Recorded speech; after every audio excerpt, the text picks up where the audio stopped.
The government may seize all of your money in this pending financial crisis. Peter Schiff, a well-known economist, financial specialist, and stockbroker, goes into detail on the issues and provides a few suggestions about how you can protect yourself.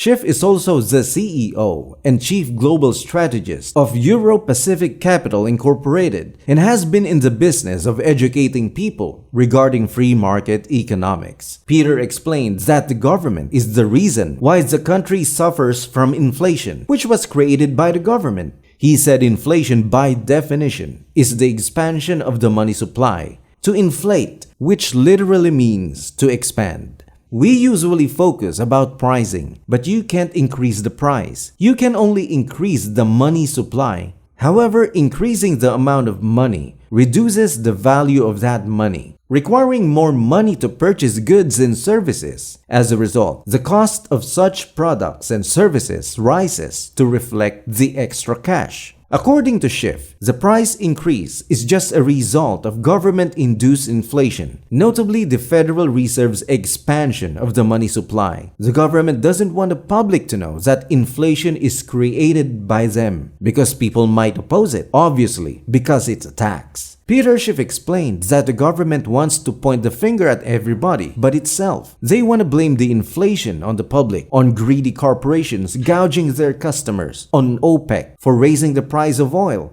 speculators for trading in commodities, sometimes even maybe greedy unions demanding higher wages.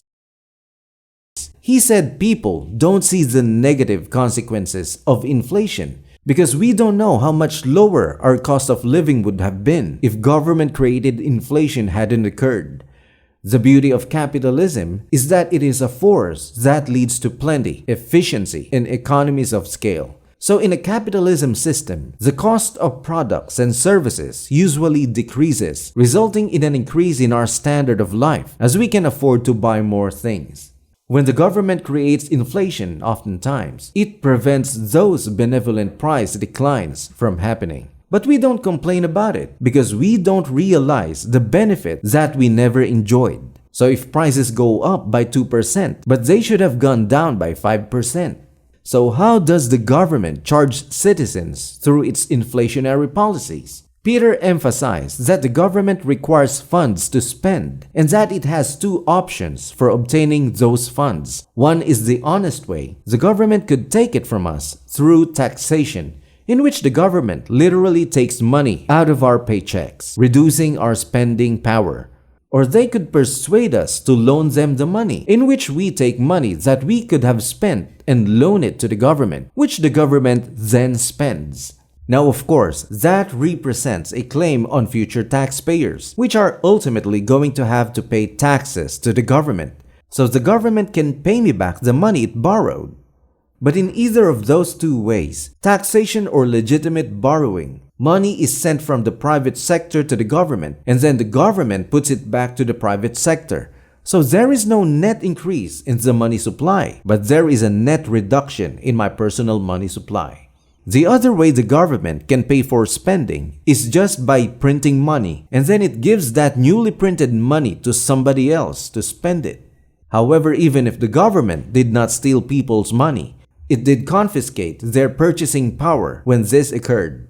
Peter explained that if the government takes 10% of the people's money in taxes, people will have to reduce spending by 10%. And since only have 90% of money is left, people can only buy less stuff. If the government does not give its citizens all of their money, but instead prints the equivalent of 10% and gives it to someone else, and that person goes out and buys goods and services, and the prices of goods and services rises by 10%, people will have to cut their spending by that same 10% due to lack of money. Things now cost more, so people end up in the same place, regardless of whether the government takes its money or its purchasing power.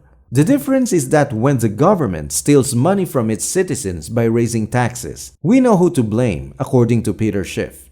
People become confused when the government steals money through inflation, especially when the government lies to the public about why prices are going up or pretends they aren't going up by utilizing the CPI, which doesn't even represent the true level of price increases. The Fed still expects inflation to come down, but if you look at the Fed's projection of interest rates by the end of 2023, the Fed still expects rates to be below 2%. How is that possible? Even if you trust the government's technique for measuring prices, prices are growing by 7% right now. So how can rates be so low if the Fed is truly devoted to battling inflation?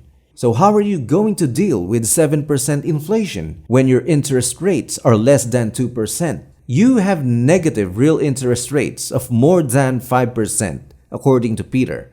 You won't be able to battle inflation unless you have positive real interest rates, which implies that if inflation is 7%, you'll need interest rates of 8% to 9%.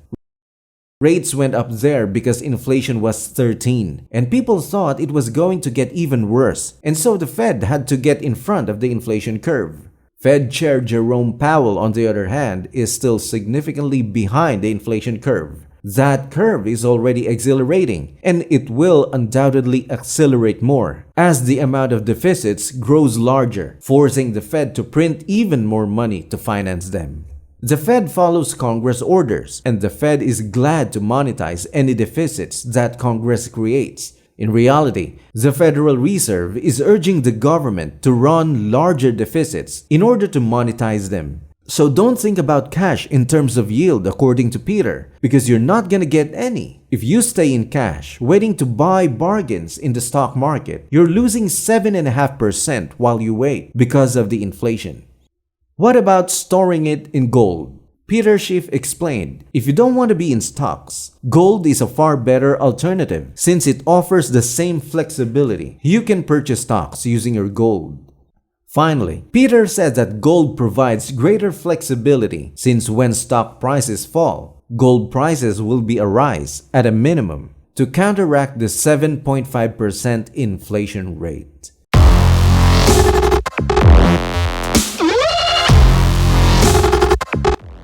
Now, what do you think about Peter Schiff's latest warning? Comment down below. If you like this video, click the like button, subscribe, and hit the notification bell at the top right part of the page. Once again, this is your Top Tech and Trades channel. Thank you for watching, and I'll see you in the next one.